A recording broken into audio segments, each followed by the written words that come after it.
Fala pessoal, muito boa noite. Estamos aqui juntos de novo em mais uma live do SNAG para falar sobre o relatório gerencial, que para quem ainda não conferiu, vai no site da Sunoasset, que está lá já disponível, e os resultados do mês de outubro, que a gente anunciou R$1,20 e o pagamento é no dia 25 agora desse mês. Então, quem for entrando, vai me mandando boa noite aí para eu ver quem está me acompanhando nesta quarta-feira, pré-jogo do Brasil aqui, e dividindo suas dúvidas aqui comigo. Então, pessoal, vamos lá. Hoje a ideia é a gente fazer uma live perguntas e respostas, então vão me mandando suas dúvidas para ser mais um bate-papo, e a gente fala principalmente do nosso relatório gerencial, que a gente publicou ontem no site da Suno, tá? Então, o que a gente teve aí de novidades no relatório gerencial? Basicamente, os resultados do fundo em outubro, que a gente anunciou agora em novembro. Como vocês já sabem, já conhecem a estrutura do SNAG, ele é um fundo que é composto por 42 CPRs, né, que são recebíveis futuros de produtores rurais, pessoas físicas e pessoas jurídicas, estão espalhados aí no Brasil inteiro, e 2 contratos de locação. Então, os movimentos do fundo no mês de outubro foram basicamente a receita provinda da dívida para esses que tem como lastro esses 42 produtores e esses 2 contratos de arrendamento. E a gente anunciou os nossos rendimentos mais um mês de R$1,20, que são esses nossos rendimentos em um patamar estável, que a gente acredita que dê para manter aí para os próximos meses. Anunciamos dia 14, porque no dia 15 foi feriado, e o pagamento vai ser no dia 25 desse mês.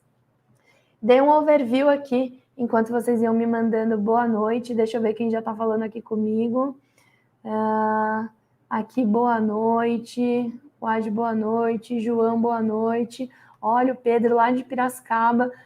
Pedro, eu sou de Águas de São Pedro, mas para todo mundo que me pergunta de onde eu sou, eu falo que eu sou de Piracicaba, porque você vai saber o que eu estou falando, né? Águas é uma cidade muito pequenininha e a grande próxima é Piracicaba, então adorei que você está acompanhando aqui a live.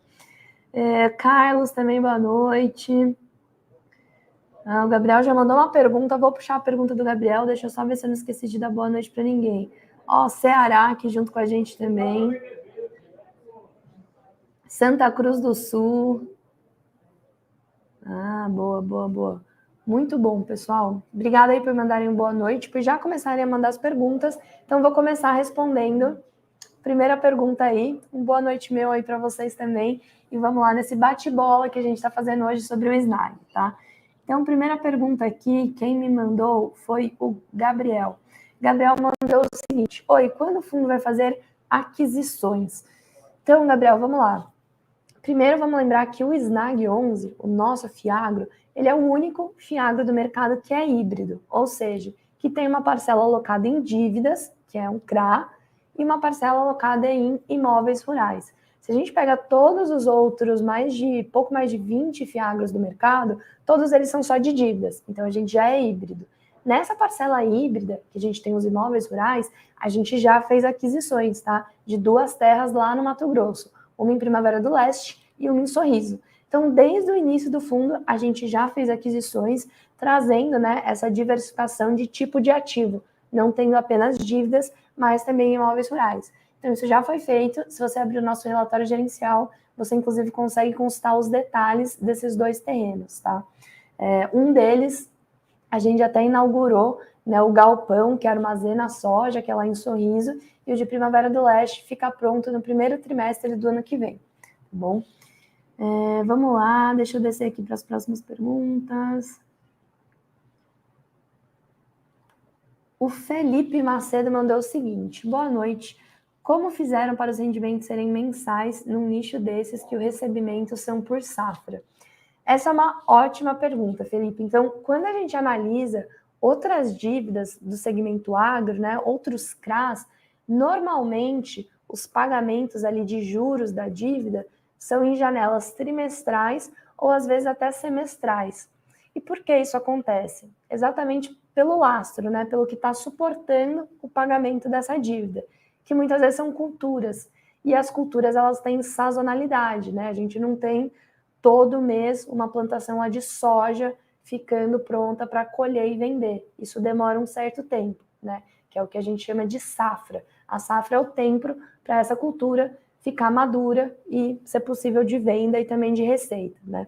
Então, como que a gente conseguiu fazer isso, Felipe? O nosso CRA, diferente de outros do mercado, ele tem um pagamento de juros mensal. Por quê? Porque quem emitiu ele, né, o CRA, quem que é o devedor dele é a Boa Safra. Então, a Boa Safra que paga esses juros mensal. Porém, o principal ali do CRA é pago por esses 42 produtores rurais, né, que são o lastro, que suportam o pagamento do principal da operação. Então, a gente conseguiu fazer essa dinâmica do nosso CRA, porque existe um devedor ali direto dos juros e os devedores do principal, que são esses 42 produtores rurais, tá? Como que a gente faz isso, Felipe? Durante a estruturação de uma dívida. Por isso da importância, né, das gestoras, muitas vezes, fazer a estruturação primária, do zero, porque daí você desenha a dívida do modo que você acha que vai balancear melhor os riscos-retornos e que vai contribuir melhor para a geração de valor do seu fundo. Essa foi uma dívida, esse CRA que a gente desenhou do zero, a gente fez todas essas condições pensando exatamente nessa distribuição de rendimentos do fundo todo mês, tá bom? Vamos lá, o Guilherme perguntou o seguinte: o aumento da NTNB pode beneficiar o fundo? Bom, para quem não conhece, as NTNBs são os títulos públicos que são indexados a IPCA, na inflação, mais uma taxa fixa ali de juros. Quando a gente olha esses títulos que tem disponível no mercado, né, de prazos de vencimento futuro, a gente vê que os juros fixos deles aumentaram, né? Por que isso? Por uma percepção de risco do mercado de volatilidade. Então, a gente tem hoje as NTNBs, esses títulos públicos IPCA+, com uma remuneração fixa, que é os juros mais elevado, tá? Isso tem a ver com volatilidade e risco do mercado. Nesse cenário, Guilherme, primeiro que a gente tem que analisar a carteira do SNAG, né? A carteira do SNAG é uma carteira que ela é CDI+. Então, comparar com um título que é IPCA+, não é primeiramente uma comparação correta, tá? Mas, se você estiver comparando, você tem que ver a rentabilidade total desses títulos no prazo médio do fundo. O SNAG, ele é um fundo de prazo médio longo, exatamente porque o CRA é longo, né, de 15 anos. Então, se a gente pega a NTNB daqui a 15 anos, você vai ver que a rentabilidade do fundo é superior à NTNB, quando você compara as taxas, né? Se você faz o CDI mais 3 aqui da nossa dívida do CRA com a taxa fixa de juros das NTNBs, tá? Então, eu diria que mesmo com esse estresse de NTNBs, como o prazo médio do fundo é longo, porque o CRA ele amortiza no último ano dele, que é o ano 15, o fundo continua sendo muito atrativo quando comparado com NTNBs, tá? Mas essa não é a comparação mais correta a fazer de novo, porque o fundo, mais de 80% é CDI+, e as NTNBs são IPCA+. É legal de comparar a NTNB com o SNCI, por exemplo, que é um fundo de dívida, que a maioria da carteira é IPCA+. Vamos lá, o Guilherme aqui de Tupã, São Paulo. Gostei do pessoal do interior de São Paulo acompanhando. Vamos lá, o Marcel mandou uma legal também que a gente recebeu bastante. Quais os riscos que a gestão enxerga nos FIAGROS? Tem uma certa preocupação com invasão de propriedades. Então, Marcelo, vamos lá. Hoje, a grande maioria dos FIAGROS, tá, e mais de 95%, são FIAGROS de dívida, que tem CRA dentro da sua carteira. Quando a gente está falando de dívida, o maior risco é um risco de crédito, ou seja, de não pagamento dessa dívida. Então, o que o investidor tem que analisar nas carteiras do FIAGRO? Como que está a composição dessa dívida? Quem que é o devedor? Quais que são as garantias, né? Se esse devedor tem um histórico bom de pagamento, uma carteira robusta de recebimento, para você analisar qualidade de crédito, tá? Então, quando a gente está falando aqui de dívida, que é a maioria dos FIAGROS do mercado, você tem que analisar a qualidade de crédito e se a taxa ali daquele CRA condiz com o risco de crédito que esse CRA carrega. Quando a gente analisa muitos CRAs de alguns fundos do mercado, a gente vê que eles vêm em taxas elevadas, né? CDI mais 5, CDI mais 6. Isso é um componente de risco, né? Quando você abre ali essa dívida, esse CRA, você vai ver que muitas vezes pode ter um componente ali de risco que fez essa taxa ser mais elevada, tá? Então, para a maioria dos FIAGROS é um risco de crédito. A questão do invasão de terras aqui depende muito de onde está essa propriedade rural, né? Então, vou usar de exemplo o nosso fundo, o SNAG. a gente tem 2 terrenos, né, que tem imóveis rurais ali em cima deles. Ambos os terrenos são no Mato Grosso, do lado de rodovias, o entorno totalmente desenvolvido, já com muitas empresas, né, seja de abatimento de proteína, seja de armazenagem de grãos, então são áreas já desenvolvidas. Nessas áreas é praticamente impossível você ter invasão de terras, né, porque já existe todo um fluxo, já existe toda uma divisão, governança, controle. Então, para as terras do SNAG, a gente está bastante tranquilo, tá, com esse tema de invasão de terras. Agora, se você está analisando uma fazenda que está lá no interior de algum estado, né, que tem pouca fiscalização, aí sim a gente deveria se preocupar com invasão de terras. Mas, primeiro, não é um ativo que está nos demais fiagros, é mais ativos de crédito, então risco de crédito, e no SNAG a gente está em entornos já muito desenvolvido, o que descarta esse risco de invasão. Vamos lá. Ó, gostei, o Alberto falou que fez aporte hoje no SNAG, hein, Alberto? Acreditando no crescimento dele. A gente também, né, a gente quer que o SNAG cresça muito, o fundo listou em agosto agora, a gente tem uma expectativa que ele cresça bastante ano que vem, tanto que a gente reforçou o time, vocês devem conhecer já o Otaciano, que é o nosso diretor do agro, muita coisa legal está sendo discutida aqui nos bastidores, e aos pouquinhos a gente vai dividindo isso com vocês e esperando que o nosso Fiagro cresça, né, para ir dando suporte a todas essas oportunidades de mercado aí que a gente está prospectando. Gostei da Manuca aqui também. Manuca falou, boa noite, investindo hoje para ser independente no futuro. É isso aí, Manuca. Eu vi que a foto ainda é uma criancinha, não sei se você tem filhos, mas deveria investir formando patrimônio para você, para sua família, enfim, para os sucessores aí. O Fiagro é uma ótima forma de você rentabilizar o seu dinheiro para agora, porque ele distribui ali uma renda total, né, nominal, e para o futuro também com potencial alto de valorização e de distribuição futura. Então, boa, fez um bom aporte. Vamos lá, o Gabriel mandou o seguinte, em um pior cenário, quando distribuiria 60 centavos? E boa noite. Eu esqueci minha falta de educação. Vou ler o contrário, então, tá, Gabriel? Boa noite, boa noite. Em um pior cenário, quando que o fundo distribuiria 60 centavos? Então, vamos lá, Gabriel. Hoje, o fundo está distribuindo R$ 1,20. Qual que é a maior contribuição desse R$ 1,20? O mais de 80% da carteira que está alocado em uma dívida agro, que é um CRA, que rende CDI mais 3%, tá? Qual que é o cenário que o fundo diminuiria aí a sua distribuição? Caso o CDI caia, né, que é o indexador que corrige a maior parte da carteira. O CDI teria que cair para um patamar de algo próximo, menos de 6% para isso acontecer, tá? Para a gente distribuir 60 centavos. Então, primeiro, isso vai demorar, tá? Existe uma expectativa de queda de Selic, talvez para o final do ano que vem, mas a Selic ela cai a passos lentos, né? Não é um movimento rápido, e até esse movimento começar a acontecer e ganhar tração, né, de queda de Selic, a gente espera que o fundo cresça e que a gente vá alocando em outros ativos que vão trazendo mais rentabilidade para o fundo, tá? Então, esse é um cenário que pode existir? Pode existir, mas para isso a Selic tem que cair bastante, tá? Para mais da metade do que ela está hoje, e a gente não faria, nesse cenário, não faria nada com a carteira. Considerando que a gente tem gestão ativa, como eu comentei, a gente quer crescer e trazer muita operação, a gente sempre vai balanceando ali as taxas das operações para manter um retorno que a gente acha que faça sentido, tá bom? Vamos lá. Ah, legal. Ó, vi que a Suna aqui, o site do Funds, colocou o relatório gerencial. Então, já está disponível, pessoal. Acompanhem o relatório gerencial, vejam lá o trabalho que todo o time faz, porque de fato é muito bacana e dá muita visibilidade do que a gente está fazendo aqui a nível de gestão, tá? Vamos lá, deixa eu ver aqui mais perguntas. Tem algumas perguntas aqui que eu não posso responder, já respondendo elas. O Diego mandou o seguinte, boa noite, o CRA é IPCA mais quanto? O CRA, Diego, não é IPCA. O nosso CRA, ele é CDI mais uma taxa fixa de juros de 3%, tá? E é esse CRA que remunera mais de 80% da carteira.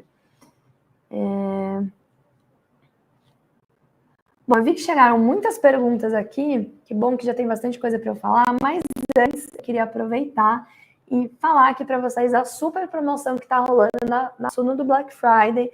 A gente está agora aqui no mês de novembro, Black Friday em vários segmentos da economia, e a gente não poderia deixar de acompanhar o Black Friday aqui e trazer promoções super bacanas para vocês. Então, em todas as assinaturas, a gente está com a promoção do 3x2, você assina aí 2 anos e leva o terceiro de lambuja. Então, isso para todas as assinaturas que a gente tem aqui da Suno.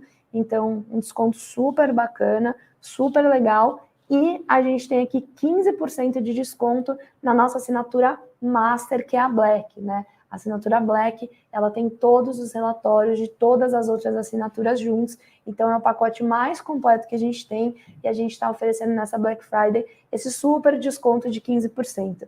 Então, vi que muitas pessoas aqui falaram que começaram a investir, estão formando patrimônio para o futuro. Aproveitem essas promoções para vocês entenderem cada vez melhor do mercado e montarem aí da forma mais inteligente a sua carteira, visando a sua independência financeira no futuro. Então aproveita a promoção, se você escanear esse QR Code aí, já abre no seu celular todas as assinaturas com esses descontos e eu tenho certeza que você vai potencializar aí todos os seus rendimentos assinando a Suno. Vamos lá, pessoal. Vamos continuar aqui as perguntas. Chegaram tantas, eu vou tentar responder uma a uma, tá? O Ad Vieira perguntou o seguinte: o SNAG pode investir em silos e sementes? Olha, Ad, o mandato dos FIAGROS e do SNAG, né, que é um FIAGRO, ele é bastante amplo no sentido de investimentos, tá? Então, para permitir, de fato, o investimento no segmento agro de forma ampla. Pode investir em silos? Sim, né? Hoje, inclusive, os 2 ativos que a gente tem dentro do fundo são ativos de armazenagem de semente de soja, né? Os silos, eles são ativos também de armazenagem, né? Então, sim, você poderia investir nisso e diretamente ali na semente, você poderia investir, por exemplo, como a gente faz no CRA, né? O CRA é uma dívida que fomenta a venda de sementes, né? Então, não é um investimento direto ali na cultura, mas indireto, né? Eu não poderia aqui no SNAG comprar a semente de soja, esperá-la valorizar e vender, fazendo um ganho para o fundo. Diretamente eu não consigo investir, mas eu consigo de várias formas indiretas, né? Fazendo uma dívida, comprando uma fazenda que vai plantar soja, ou comprando uma fazenda e alugando para quem vai plantar soja nela. Então, tem várias formas indiretas, tá? Que eu consigo fomentar o mercado de sementes também. E o de silos eu consigo investir diretamente, porque ele é um ativo, né, no final do dia, gerador aí de renda ou de ganho de capital futuro. O Gabriel, eu gostei dessa pergunta, Gabriel, porque já até fala de um ponto do relatório gerencial que eu queria dividir com vocês. Então, o Gabriel mandou o seguinte: qual o plano do fundo com caixa? Olha, Gabriel, assim como no SNFF, no MGLG, no SNCI a gente deixa uma reserva de caixa menor pela dinâmica do fundo, a gente nunca distribui 100% do que o fundo gera. A gente deixa uma reservinha ali, porque ela é extremamente importante para momentos de volatilidade, ou para quando a gente está pensando em fazer uma emissão e tem ali o tempo de alocação. Então, a reserva, ela é sempre estratégia e tática, tanto que ela é de um volume pequeno, né? A gente não deixa reservas grandes em nenhum dos fundos. O SNAG, se vocês forem conferir no último relatório gerencial, ele está com uma reserva de uns 19 centavos ali por cota, né? Qual que é a nossa ideia com essa reserva de caixa? Primeiro, manter os rendimentos o mais linearizado possível, né? Então, a gente está distribuindo aí um patamar de R$ 1,20. A gente quer crescer o fundo, quer diversificando, mas sempre tendo rendimentos linearizados, né? Pode ser que seja um pouco acima de R$ 1,20, mas nunca todo mês ficar distribuindo mais, menos, né? A gente gosta de passar essa estabilidade para o investidor. Então, com isso, a gente vai gerando reserva. E a reserva ela é importante também, como eu comentei, para momentos de crescimento de fundo, de qualquer volatilidade do mercado. Então, ela é estratégica para a gente, tá? E a gente usa com esse único objetivo, né? A gente estabiliza os rendimentos e o que sobra a gente vai deixando de reserva estratégica para que qualquer movimento de mercado ou do fundo, o investidor não tenha nenhum solavanco, né? A gente possa acionar essa reserva para manter estabilidade aí de rendimentos. Então, é por isso que o SNAG hoje tem mais ou menos uns 19 centavos aí de reserva, tá? Boa, agora eu falei que eu ia comentar com a pergunta do Gabriel um ponto do nosso relatório gerencial, mas a do Felipe linka melhor. Então vamos lá. O Felipe me mandou o seguinte: Amanda, Fiagro também segue a regra de distribuir 95% no semestre? Tá com algum rendimento acumulado? Então vamos lá, Felipe, respondendo a segunda pergunta, que é o que eu falei para o Gabriel. Sim, nós estamos com 19 centavos de rendimento acumulado no fundo e os fiagros não têm essa obrigação de distribuir 95% dos rendimentos como os fiagros, tá? Eles não precisam distribuir nada. Então, essa é uma pergunta muito boa, porque ela impacta diretamente na contabilidade do fundo, tá? Quando a gente recebe lá os documentos da nossa administradora, ela considera que o valor patrimonial do fundo é o valor das cotas, né, que foram emitidas, menos os custos de emissão, basicamente, que do SNAG foram muito baixinhos, né, foram 12 centavos por cota, e ela soma todo o valor de caixa gerado para o fundo, que são os arrendamentos, os juros do CRA e o caixa, né, que a gente tem alocado, que rende ali Selic, basicamente. Então, tudo que a gente recebe de receita, o administrador soma no patrimônio do fundo. Por quê? Porque a regra dos fiagros diz que eles não são obrigados a distribuir 95% de resultado no semestre. Então, o administrador ele vai somando isso para o patrimônio. Mas não é isso que a gente faz, né, pessoal? A gente vem anunciando rendimentos, inclusive a gente anunciou R$1,20. Então, esse caixa gerado, ele não fica para o fundo, a gente paga para o cotista. Isso gera uma diferença contábil. Quando a gente vê a cota patrimonial do SNAG pelos informes aí mensais, a gente vê uma cota patrimonial que está no patamar acima de R$101. Mas, quando a gente faz esse ajuste, descontando dela os rendimentos que a gente distribui, ela fica uma cota, agora para outubro, ó, de R$100,20. Então, essa é a cota que a gente traz no nosso relatório gerencial, que é a cota correta, né? O valor do fundo menos quanto eu distribuo de rendimentos. Isso acontece no SNCI, no MGLG, no SNFF, outros fundos, né? Então, conta o valor das cotas que esses outros fundos estão a mercado. Mas, nos demais fundos aqui, né, no SNCI, é assim também. Então, essa que é a cota patrimonial mais correta, né, da gente anunciar o valor do fundo menos o quanto a gente distribui de rendimentos. Essa reserva acumulada faz parte da cota, sim, daí patrimonial do fundo, tá? Então, gostei da pergunta do Gabriel, porque explica também essa diferença que tem na cota patrimonial dos fiagros por essa questão da regra, né, dos 95% que ele não é obrigado a distribuir. Vamos lá. Boa tarde, ó, o Michael mandou boa tarde, Amanda, para mim aqui em São Paulo é uma boa noite com muita chuva e trovão, hein, Michael? O Cristiano mandou o seguinte: Amanda, futuramente, quando tiver subscrição, pretendem diversificar o credor?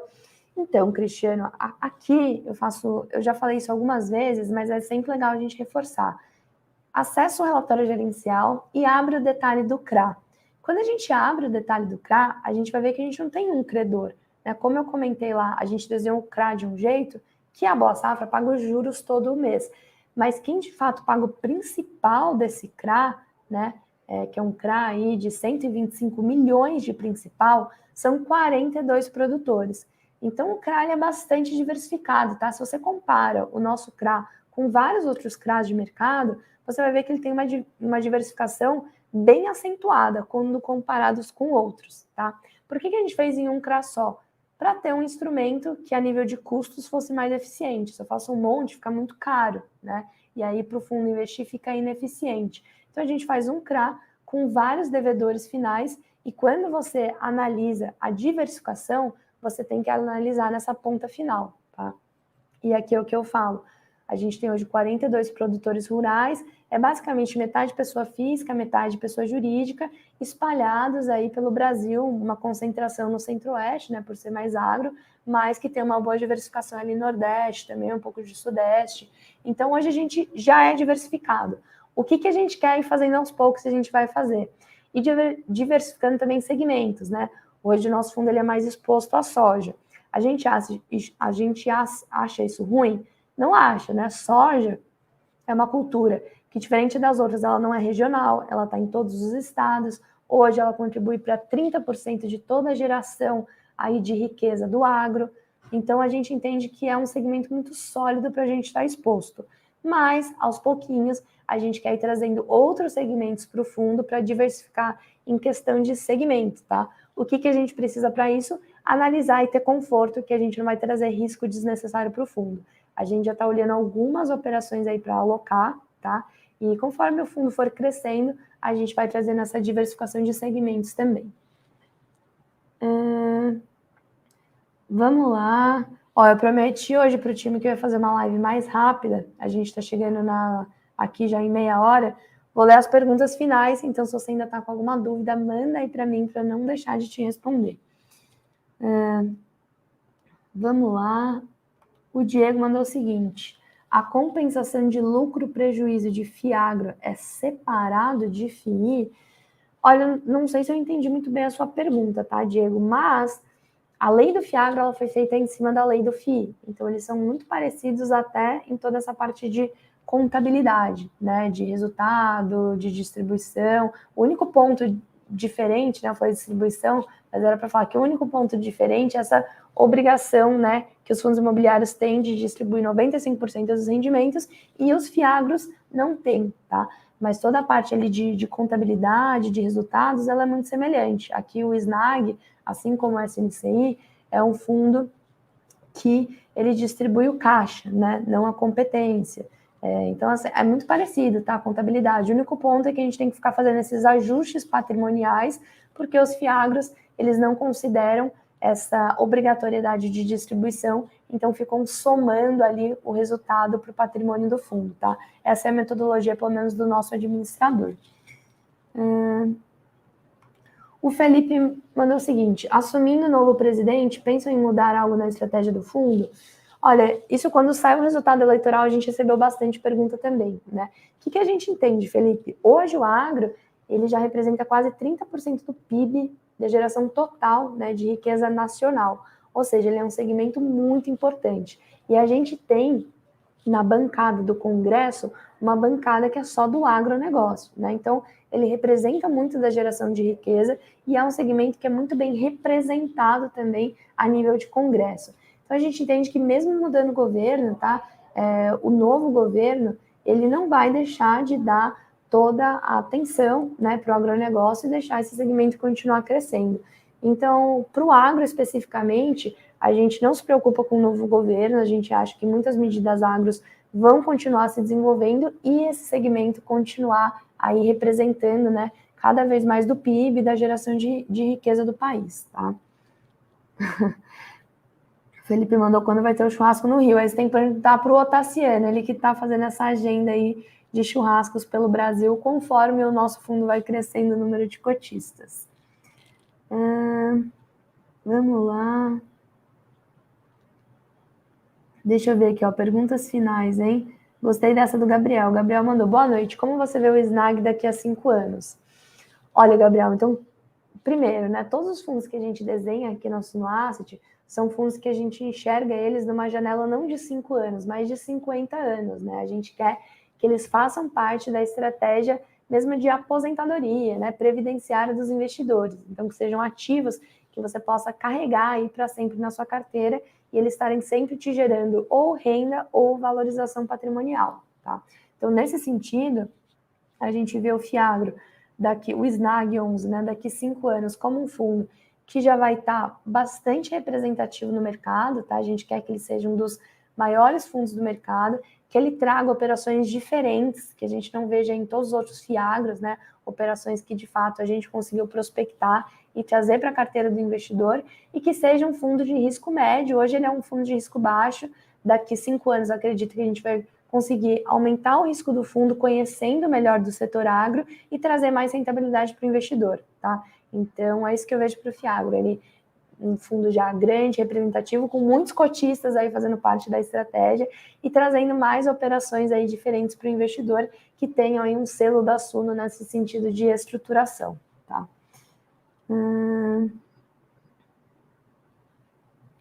Vamos lá, acho que essa do Danilo de invasão de terras, né, de risco do governo, eu já respondi aqui um pouco. Essa do Leonardo, eu acho que eu recebi até na caixinha do Instagram que a gente abriu. Então, legal, Leonardo, tem mais pessoas com essa mesma dúvida. Esse fundo é parecido com renda fixa, porém com liquidez diária, por estar atrelado ao CDI, o IPCA? Ótima pergunta, Léo. Eu falo que o SNCI e o SNAG, que por mais que ele seja um fundo híbrido, ele tem mais de 80% da carteira em dívida. Se você olha dentro do portfólio deles, eles são fundos de renda fixa, né? Eles têm operação IPCA+, o SNCI, e aqui o SNAG CDI+. Então você já sabe o quanto isso vai render. Ah, mas o IPCA pode mudar, mas o CDI pode mudar, mas isso é normal para todas as outras operações de renda fixa. Então, a nível de carteira alocada, eles têm uma carteira de renda fixa. Porém, eles estão em uma casca de renda variável, que são fundos imobiliários e Fiagro, né? E é isso que, diferente de renda fixa, traz mais volatilidade. Inclusive, essa liquidez elevada que os nossos fundos têm, eles mexem nesse componente de renda fixa, né? Tanto para valorização de cota ou, eventualmente, uma desvalorização. Mas a estratégia do SNAG e do SNCI aqui também são estratégias de renda fixa a nível de carteira, né, de alocação, mas com uma casca que tem a renda variável. Então, acho que com isso você consegue até extrair o melhor dos dois mundos, né, da renda fixa, de ter uma previsibilidade de quando esse fundo vai render. Então, quero comprar SNAG hoje, deixa eu ver o que tem dentro da carteira dele. Um CDI+, tá bom, eu já sei mais ou menos a expectativa de retorno. E o de renda variável, que é um potencial de valorização, né? Hoje o mercado de FIIs, fundos imobiliários, está pressionado por volatilidade.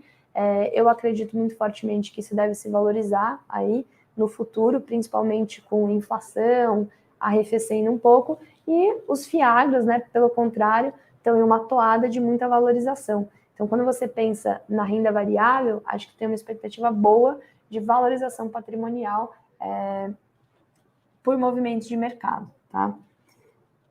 Vamos lá, vou responder mais 3 perguntas para eu não extrapolar muito aqui. Já estou extrapolando, né? Falei que eu ia fazer meia hora de live, já estão 35 minutos. Já estão me cobrando aqui o tempo. Deixa eu ver as perguntas finais. A Drogaria Líder me mandou o seguinte: o SNAG tem interesse de investir mais em imóveis além desses que já tem? Olha, a nossa estratégia principal vai ser o investimento em dívidas, em CRAs. Por quê? Porque é isso que gera um valor aí mensal para o cotista, e a gente entende que nesse momento de mercado, né, e que os fiagros são uma tese nova, é importante você manter rendimento aí todos os meses para o cotista. Conforme esse mercado amadurecer lá para frente, a gente vai trazendo mais investimentos de tese de valorização real, tá, de longo prazo. Então, nesse sentido, a maioria da nossa carteira vai estar exposta num curto e médio prazo, mas em dívida, tá? Imóveis, além desses que a gente já tem, a gente pode analisar, a gente analisa, mas vai ser sempre um percentual menos representativo da carteira, tá? Eu diria aí que sempre menos de uns 20% imóveis, né? A maior parte mantida em dívidas, para essa geração de valor. Deixa eu ver... Vamos lá, o Alex mandou o seguinte: desta forma, o fundo irá se proteger caso a Boa Safra passe por uma turbulência, sabendo que o SNAG é 100% um devedor? Então vamos lá, de novo, não é 100% um devedor, né? A Boa Safra nos deve os arrendamentos, o aluguel dos dois ativos e os juros da dívida, e o principal é devido aí por mais de 40, 42 produtores rurais. A gente pode analisar o risco de crédito da Boa Safra? Pode e deve, né? Até porque a Boa Safra deve aí juros e arrendamento dos dois imóveis. Então, faz sentido sim, tá, Alex, você analisar a qualidade de crédito da Boa Safra, que contribui para um pedaço, né, da receita do fundo. O que eu diria quanto a isso, né? Até a gente ter feito o fundo, né, lançado o fundo com essa parceria comercial com a Boa Safra para o lançamento, foi justamente analisando muito a capacidade dela de pagamento, de crédito, planejamento de expansão. Então, a gente entende que ela é uma empresa excelente, né, muito sólida, e a gente não enxerga assim, um risco de descontinuidade do negócio, tá? Acho que, inclusive, eles estão diversificando, né? Não estão atuando mais só com soja, tem milho agora também, estão crescendo muito, estão num segmento que é muito representativo a nível de Brasil. Então, a gente acredita muito na empresa e a gente não vê essa turbulência, né? A Boa Safra passando por alguma turbulência, tá? Pelo contrário, acho que ela tem ainda uma boa toada de crescimento no mercado, tá? Vamos lá, para a última pergunta aqui que eu vou responder. O João falou, Snag e Snell para minha aposentadoria. Acho que são ótimas estratégias para você ter na sua carteira. Deixa eu ver a última pergunta que chegou, que foi chegando tantas. Deixa eu ver. Bom, vou responder literalmente a última aqui do chat, tá, pessoal? Que é a do Gabriel. Eu devo ter pulado algumas, mas eu já vou adiantando. As que eu pulei, aproveitem que lá no Instagram da Suno Asset tem uma caixinha de perguntas abertas do Snag 11 que eu vou responder. Amanhã eu respondo todas. Então, se eu te pulei aqui, primeiro eu te peço desculpas, porque hoje a gente está com um tempo mais reduzido aqui. Mas segundo, eu já te convido para ir lá no @sunoasset, mandar essa pergunta que talvez eu não tenha respondido, que eu respondo amanhã, sem dúvida nenhuma. Tá? O Gabriel mandou o seguinte, esses aluguéis da Boa Safra, o rendimento é mensal também? O rendimento é mensal também, tá? A Boa Safra nos paga aí todo mês, então é um valor de arrendamento desses 2 imóveis e ele é corrigido todo ano, tá? Por IPCA. Então o rendimento tanto do CRA quanto do arrendamento é mensal, por isso que todo mês a gente consegue fazer essa distribuição aí quase que total, né? Sempre mantendo uma reservinha estratégica de rendimentos aos cotistas, tá? Bom, pessoal, é isso. Queria agradecer mais uma vez por todo mundo que nos acompanhou aqui na live. Eu gostei muito que chegaram muitas perguntas, acho que isso deixa a live muito mais dinâmica. Vou convidar vocês para 2 coisas finais. Primeiro, ir lá no site da Suno Asset para vocês acessarem o último relatório gerencial do fundo. Tem todos os detalhes, ó, o pessoal já mandou aqui no link. Segundo, ir lá no Instagram da Suno Asset me mandar qualquer pergunta que eu não tenha respondido. E eu falei que eu ia falar só 2 pontos, né? Mas o último aqui para a gente fechar a live, lembrar essa promoção de Black Friday que está rolando aqui na Suno também. Todas as assinaturas, você assina 2 anos e ganha o 3º aí de lambuja e a nossa assinatura Black, que é a nossa assinatura que soma todas as outras com 15% de desconto. Então aproveita, escaneia aqui o QR Code para você acessar toda essa promoção de Black Friday que está rolando. Muito obrigada, pessoal. Boa noite aí para todo mundo. Vejo vocês na próxima live. Valeu!